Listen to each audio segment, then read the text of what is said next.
Onivia, League of Legends highlights. That's a really cool, and we've just kind of forgotten that Silas exists since the very first game where it was banned second by T1.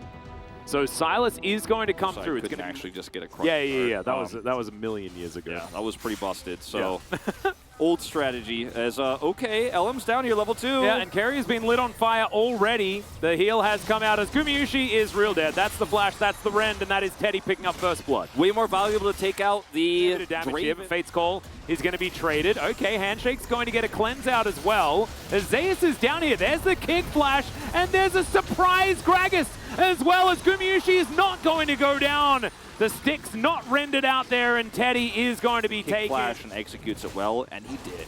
Yeah. So, you know, one thing we can always trust, his owner is not going to mess that up. So, good save here back on the map, tying up the goals. Absolutely. It's a very scary time as that's a nice handshake onto Carrier. Ellen's going to walk on over. This is a really dead Ash. There is absolutely nothing he can do there, and Fate is going to collect a kill. Gumayusi gets a huge spike, and they can put a Rift Herald here as well. So, if it means second Rift Herald and they take the turret due to map control, then that is definitely good news. As you can see, teleports coming through from Kwangdong Freecs. Don't know whether they'll be able to save the turret, but in goes LM. Hostile takeover coming down as well as the chains do not connect. Keen finds himself an arrow, though, the handshake onto Gumayusi, and he's wiped from the rift. It's a two-man seismic shove, but I think Gumayusi also... Oh, man, Moham played that just amazingly. All right, a lot of stuff happened. Even the 2 item on the Talia. Unfortunately, the Silas is just also so strong, has the stopwatch, and I just don't think they're set up to take a real traditional 5v5 team fight unless they can cheat it somehow. They're like, oh, Draven's supposed to be ahead at this point in the game. This is supposed to be his win condition. Oh, good flash from Moham, but he's still hit by the Q. Not going to be Ona going in on it just this time around as Kane collects himself an arrow. Can he deny Ona from getting in and stealing this? And of course, the answer is absolutely not, as LM just going to get face-to-face with T1 and does eventually get himself out. Uses the back up, so can just go ahead and go back home and reset for this. Kane off to the side. Look out for which ultimate he's going to steal. It will be the barrel.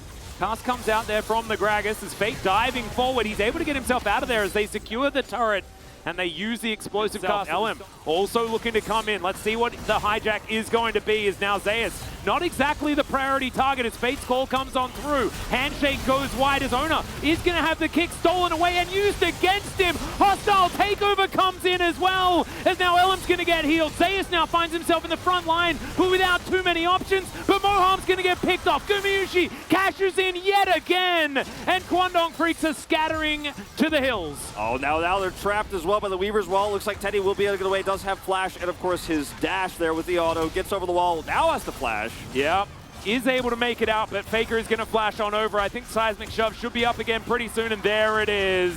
Teddy is going to be trapped in there and will be taken down by Faker this time.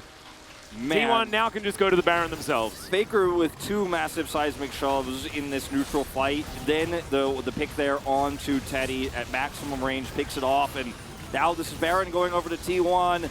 Kwangdong Freecs had about a 10-second window where they could have tried to force a Baron fight and a turn.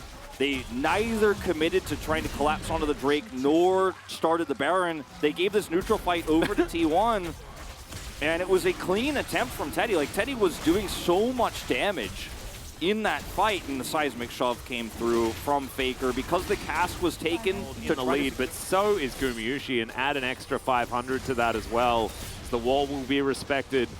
Faker puts that one up, and there is no crossing it for Kwangdong Freecs, not this time. The wave clear is not amazing here for Kwangdong. They don't have great defensive. Yeah, exactly. Gumayusi basically printing money here, Wolf, as another arrow is going to sail by.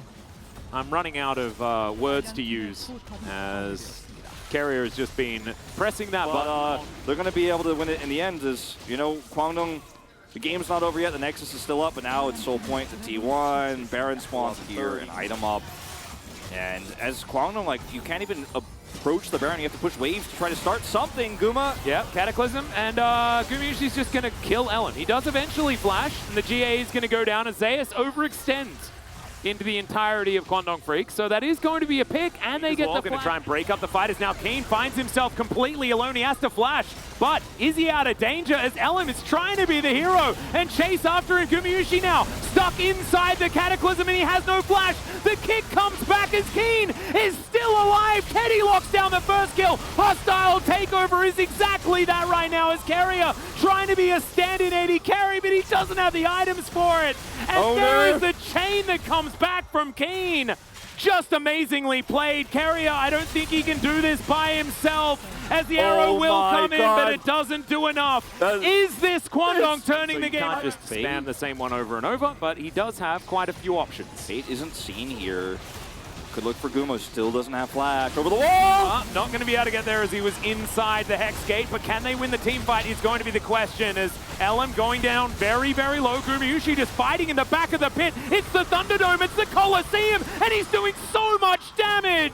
Moham's now going to have to walk this one off as T1 obliterate the team fight. Doesn't have flash, but he's got a cleanse, and Guma does 8,000 damage in this team fight as Fate tried as he might to try to get that backline kill, take out the AD carry. That was the name of the game. LM took flash, took him out there, prevented the Baron, but at the end of the day, they still had to force a fight into a choke point. The Thunderdome that T1 set up, and that's the last kill of the game as T1 will march down to take what's theirs. A very close series, one that lived up to the revenge storyline we set here as Kwangdong won it in the first round robin, but T1 will take the narrow 2-1 victory in the end. What a series, Atlas. Yeah. It was a great one. Surprising, because I actually thought the T1 were going to come in and clobber them this time, because it was largely draft the last time these two teams matched.